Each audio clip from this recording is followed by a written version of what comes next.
असली या फिर अच्छी क्वालिटी की चीजों को आप ऐसे पहचान सकते हो। इस साल के कैलेंडर के आखिर में ऐसा क्या होने वाला है जिसे आप पूरे लाइफ टाइम में एक ही बार एक्सपीरियंस करोगे? क्यों बस इस छोटी सी क्लिप को पहनने से आपको पहले गोली मार दी जाती थी? और क्या दूध में पेंसिल का कचरा डालोगे तो क्या सच में रबर बन सकता है? जानने के लिए बने रहना वीडियो के एंड तक। नंबर 21, आप दुकान पर जाकर अक्सर कहते होंगे कि भाई जेरोक्स कर दो, लेकिन जेरोक्स असल में एक कंपनी का नाम है जो कि फोटोकॉपी बनाने वाले प्रिंटर्स बनाती थी। बिल्कुल जैसे आज इंडिया में हर नूडल्स को मैगी कहा जाता है, वैसे ही फोटोकॉपी को लगभग हर जगह पर जेरोक्स कहा जाता है। नंबर 20, लायन की जो एज है वो उसके नाक को देखकर पता लग सकती है। जब वो छोटे होते हैं तब उनकी नाक पिंक होती है, लेकिन उम्र के साथ वो डार्क कलर की हो जाती है, और जब वो अडल्ट बनते हैं तब उनकी नाक एकदम डार्क ब्लैक हो जाती है। नंबर 19, इंडियन करेंसी डॉलर को रिप्लेस कर सकती है। 18 से ज्यादा कंट्री ने INR को अपनी करेंसी की तरह इस्तेमाल करने के लिए मंजूरी दे दी है। यानी कि जिस तरीके से अभी डॉलर को कंपेयर किया जाता है किसी भी कंट्री के करेंसी से, वैसे इंडियन करेंसी को किया जाएगा। हालांकि इस चीज को अभी भी टाइम लगेगा, लेकिन फिर भी इस बात के लिए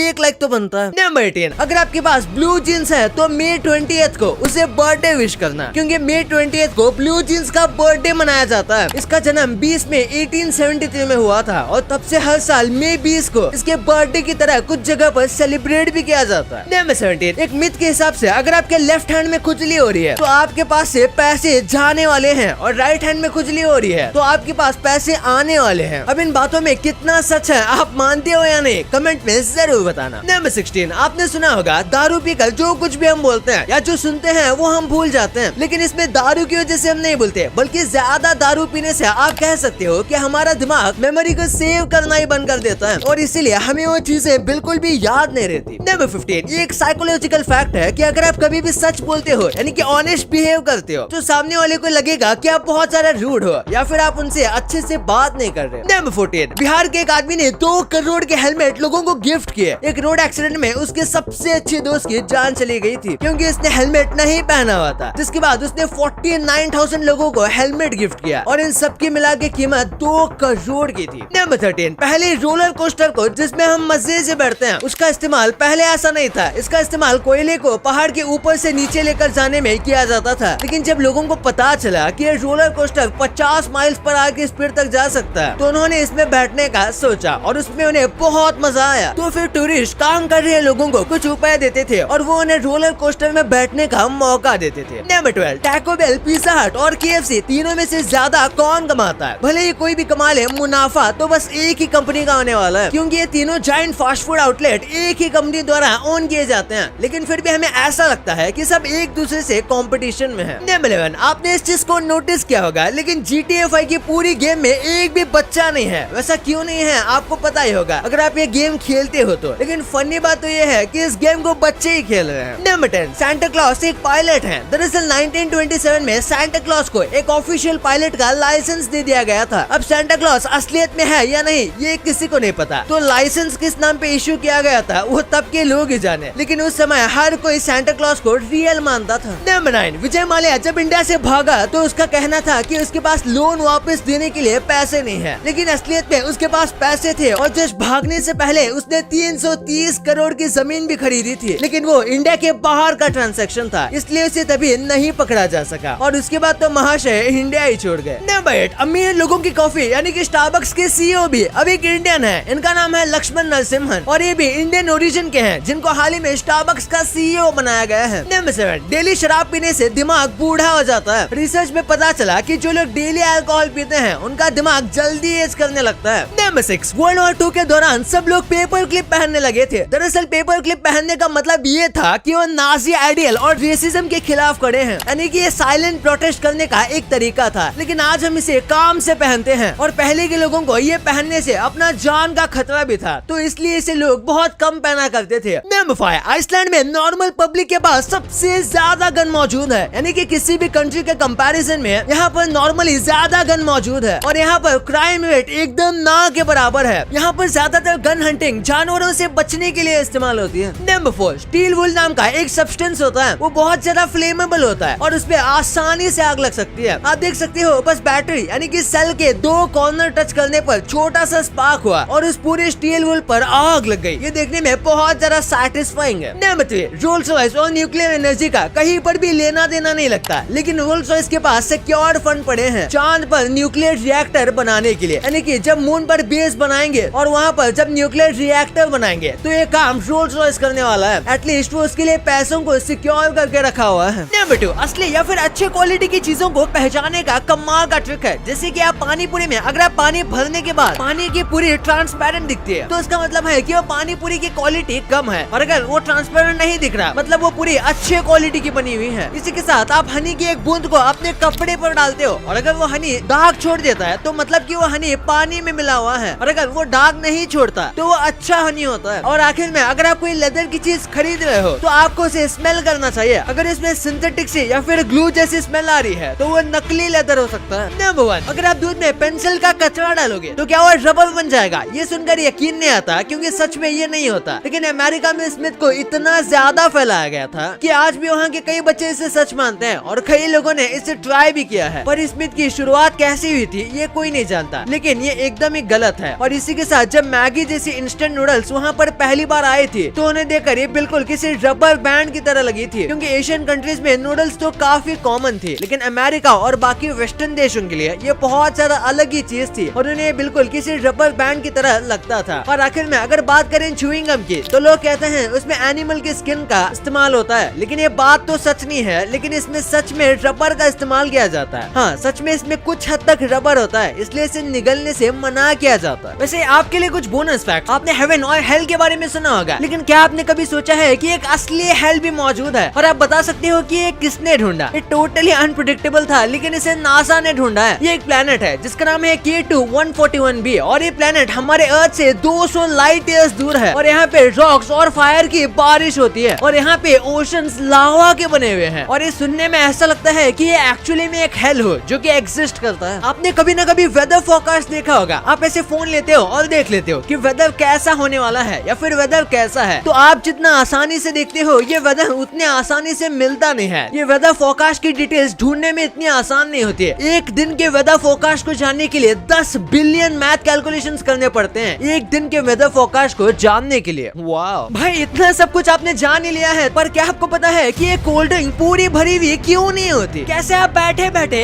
1 kg लॉस कर सकते हो, और कैसे आप एक गाने को सुन के अपने कान के पूरे मैल को निकाल सकते हो, और बस ये करके आप एक खराब अंडे को आसानी से पहचान सकते हो। भाई ये वीडियो तो एंटरटेनमेंट का डबल डोज है, तो इस वीडियो को अभी दबाओ। और अभी तक ये वीडियो को लाइक नहीं किया है तो क्या कर रहे हो यार, वीडियो को लाइक अभी कर दो। और अभी तक चैनल को सब्सक्राइब नहीं किया है तो उसे भी कर दो। मिलते हैं अगले वीडियो में, तब तक के लिए बाय।